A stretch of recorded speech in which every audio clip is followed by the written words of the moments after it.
तो आइए शुरू करते हैं। एक बेहद खास और इमोशनल फिल्मी सफर। 1978 में रिलीज हुई राज कपूर की बेहद चर्चित, विवादास्पद लेकिन विजुअली मैजेस्टिक फिल्म सत्यम शिवम सुंदरम के साथ, जो सिर्फ एक प्रेम कहानी नहीं थी बल्कि एक फिलॉसफी थी, एक सोच थी। एक सवाल था कि क्या किसी इंसान की आत्मा की सुंदरता उसके चेहरे से ज्यादा मायने रखती है या नहीं। ये फिल्म कैसे बनी, क्यों बनी, किन मुश्किलों और प्रेरणाओं से गुजरकर बनी, और क्यों इस फिल्म के पीछे राज कपूर की सबसे पर्सनल भावना जुड़ी हुई थी। इस कहानी की शुरुआत 1948 से होती है, जब राज कपूर ने अपनी पहली फिल्म आग डायरेक्ट की थी। आग एक प्रयोग था, एक सोच थी जो उस समय के लिहाज से आगे की सोच थी। उसी सोच को राज कपूर ने वर्षों बाद फिर से उठाया, लेकिन इस बार एक और गहराई के साथ। राज कपूर की बेटी ऋतु नंदा की किताब राज कपूर स्पीक्स में उन्होंने ये बताया कि सत्यम शिवम सुंदरम की कहानी उन्हें लता मंगेशकर की आवाज से मिली प्रेरणा से सूझी थी। उन्होंने लिखा कि 1950 के दशक में जब लता जी हमारे स्टूडियो में आती थी और अपनी मीठी आवाज में गाती थी, तो मैं उन्हें आंख बंद करके सुनता था और एक अलग ही तन्मय अवस्था में चला जाता था। मुझे लगता था ईश्वर कभी भी स्त्री को एक साथ सुंदर चेहरा और खूबसूरत आवाज नहीं देता। अगर आवाज सुंदर है तो चेहरा सामान्य होता है, और अगर चेहरा बेहद सुंदर है तो आवाज में आत्मा नहीं होती। इसी विरोधाभास को वो फिल्म में दिखाना चाहते थे। एक ऐसी लड़की जिसकी शक्ल खराब है, लेकिन आवाज में ऐसा जादू है कि लोग उसे सुनकर उसके रूप को भूल जाएं। वह कहना चाहते थे कि प्यार का असली स्वरूप क्या है। सुंदरता से ऊपर विश्वास और आत्मा की सच्चाई है। औरत की बाहरी सुंदरता एक भ्रम है जो समाज ने ओढ़ रखा है। असली सुंदरता वह है जो आत्मा में होती है। फिल्म के शुरुआती दृश्य में भी यही बात समझाई जाती है, जब एक बच्चा पत्थर को भगवान समझता है और पंडित उससे कहता है कि यह तुम्हारे विश्वास की शक्ति है जिसने पत्थर को भगवान बना दिया है। ये दर्शन सत्यम शिवम सुंदरम की आत्मा था। कहा जाता है कि राज कपूर चाहते थे कि इस फिल्म में लता मंगेशकर खुद अभिनय करें, क्योंकि कहानी की प्रेरणा उन्हीं से मिली थी। यतीन्द्र मिश्रा की किताब लता सुर गाथा में लता जी के हवाले से लिखा गया है कि राज कपूर ने उनसे कहा कि यह फिल्म मैंने तुम्हारी आवाज और उस विचार से लिखी है जो मुझे तुम्हें सुनकर आया है। लेकिन लता जी ने साफ मना कर दिया। उन्होंने कहा कि मैं केवल अपनी आवाज दे सकती हूँ, लेकिन पर्दे पर अभिनय नहीं कर सकती। इस बात से राज कपूर दुखी हुए, लेकिन उन्होंने फिल्म पर काम जारी रखा। जब फिल्म के लिए लीड प्लेयर फाइनल करने की बारी आई तो बहुत सोच विचार हुआ। शुरुआत में वह राजेश खन्ना और डिम्पल कपाड़िया को कास्ट करना चाहते थे, लेकिन ऋषि कपूर और रणधीर कपूर ने उन्हें मना किया।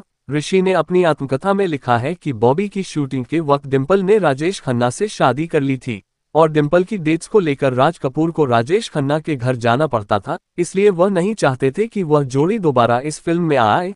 रणधीर कपूर ने भी उन्हें सुझाव दिया कि शशि कपूर को लीड में ले लीजिए, आखिर वह घर के हीरो हैं। राज कपूर ने बात मान ली और शशि कपूर को साइन किया, लेकिन शशि उस दौर में इतने व्यस्त थे कि राज कपूर ने उन्हें मजाक में टैक्सी कह दिया था। बोले कि उसे किराया दो और कोई भी हायर कर सकता है।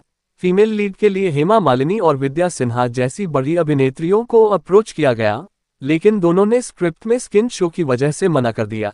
तब राज कपूर की नजर पड़ी जीनत अमान पर। जीनत को पहले से ही राज कपूर की फिल्म वकील बाबू के दौरान यह अंदाजा हो गया था कि वह एक ऐसे किरदार की तलाश में है जिसका चेहरा जला हुआ हो लेकिन आवाज बेहद मधुर हो। जीनत ने एक दिन टिश्यू पेपर और बेसिक मेकअप की मदद से वही लुक खुद अपने चेहरे पर तैयार किया और वैसा ही कॉस्ट्यूम पहनकर राज कपूर के पास पहुंच गईं। राज कपूर उन्हें देखकर चौंक गए। उन्होंने अपनी पत्नी कृष्णा कपूर को बुलाया और कहा, देखो इस लड़की ने क्या कर दिया है। कृष्णा जी ने जीनत को सोने के सिक्के दिए और राज कपूर ने उसी वक्त जीनत को फिल्म के लिए साइन कर लिया। फिर फिल्म की टेस्ट शूटिंग हुई, जिसमें जीनत अमान पर गाना जागो मोहन प्यारे की रील शूट की गई। वह रील राज कपूर ने अपने डिस्ट्रीब्यूटर को दिखाए ताकि उन्हें विश्वास हो जाए कि जीनत इस रोल के लिए फिट है। रील देखते ही सभी टेरिटरीज फिल्म के लिए सोल्ड हो गईं।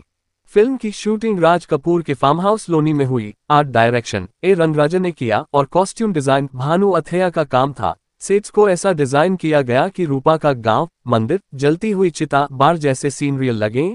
जीनत अमान को जब पता चला कि उन्हें क्लासिकल डांस करना है तो वह रोने लगी, क्योंकि उन्हें डांस नहीं आता था। राज कपूर ने कोरियोग्राफर सोहनलाल को कहा कि बस मुद्राएं सिखाओ, स्टेप्स मत दो। उन्होंने ऐसे कॉस्ट्यूम डिजाइन कराए जो डांस को ग्रेसफुल बना सकें। फिल्म के गानों की बात करें तो शुरुआत में राज कपूर चाहते थे कि शंकर जयकिशन और हसरत जयपुरी को लें, लेकिन बात नहीं बनी। फिर हृदयनाथ मंगेशकर के साथ चर्चा चली। बाद में लक्ष्मीकांत प्यारेलाल को फाइनल किया गया। कहा जाता है कि जब लता जी फिल्म में काम नहीं करना चाहती थी तो राज कपूर ने संगीतकार बदल दिया था, लेकिन बाद में लक्ष्मीकांत प्यारेलाल और हृदयनाथ दोनों ने लता जी को मनाया और लता ने गाने के लिए हाँ कर दी। फिल्म को राज कपूर ने अपने करीबी दोस्त गायक मुकेश को डेडिकेट किया।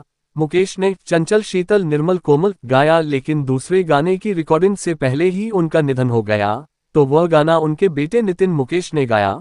फिल्म में इस्तेमाल हुआ गाना यशोमती मैया से बोले नंदलाला असल में 1948 की फिल्म गोपीनाथ के एक गाने की धुन पर आधारित था, जो राज कपूर को बेहद पसंद था। संगीत इतना लोकप्रिय हुआ कि फिल्म की रिलीज से पहले ही गोल्ड डिस्क मिल गई। बिना का गीतमाला में टॉप पोजीशन पर रहे गानों में से सत्यम शिवम सुंदरम और चंचल शीतल शामिल थे। फिल्म का बैकग्राउंड स्कोर बेहद इमोशनल और विशाल था। सिनेमेटोग्राफी के लिए राधु कर्माकर को फिल्म फेयर अवार्ड मिला, लेकिन इस सब के बावजूद फिल्म कई विवादों में घिरी रही।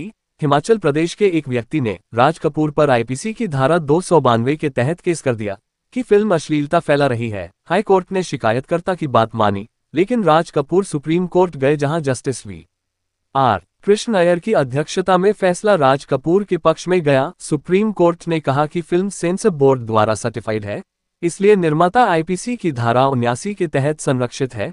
कोर्ट ने यह भी कहा कि सेंसर बोर्ड को हर वर्ग का ध्यान रखकर सर्टिफिकेट देना चाहिए।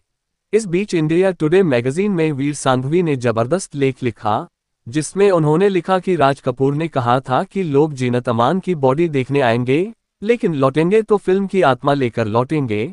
फिल्म में रूपा के बचपन का किरदार निभाने के लिए 100 लड़कियों के ऑडिशन लिए गए, तब जाकर पद्मिनी कोल्हापुरे को सिलेक्ट किया गया। फिल्म की कहानी एक ऐसी लड़की की है जो बचपन में मंदिर की घंटी गिरने से घायल हो जाती है। उसका चेहरा जल जाता है, लेकिन वह आवाज में भगवान के भजन गाती है।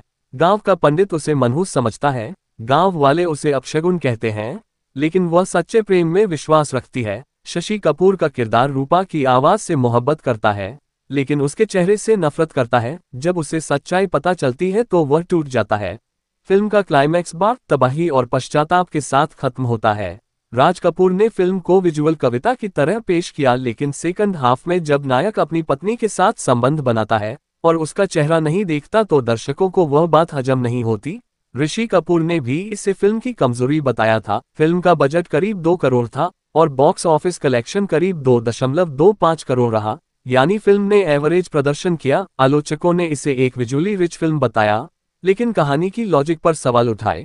जीनत अमान के कॉस्ट्यूम को लेकर बहुत विवाद हुआ, कई जगह प्रदर्शन हुए, लेकिन राज कपूर अपने निर्णय पर अडिग रहे। फिल्म को कई फिल्मफेयर नॉमिनेशन मिले, लेकिन ऑडियंस का रिस्पॉन्स बनता हुआ था। आज के दौर में जब सत्यम शिवम सुंदरम को देखा जाता है तो वह फिल्म एक सिनेमा से बढ़कर दर्शन लगती है, एक सोच जो रूप, सत्य और प्रेम के बुनियादी सवाल उठाती है, और यही कारण है कि ये फिल्म आज भी चर्चा का विषय है। विवादों के बावजूद ये फिल्म एक ऐसी कोशिश थी जो बॉलीवुड में कोई और निर्देशक शायद ही दोहराता। सत्यम भी था, शिवम भी और सुंदरम भी।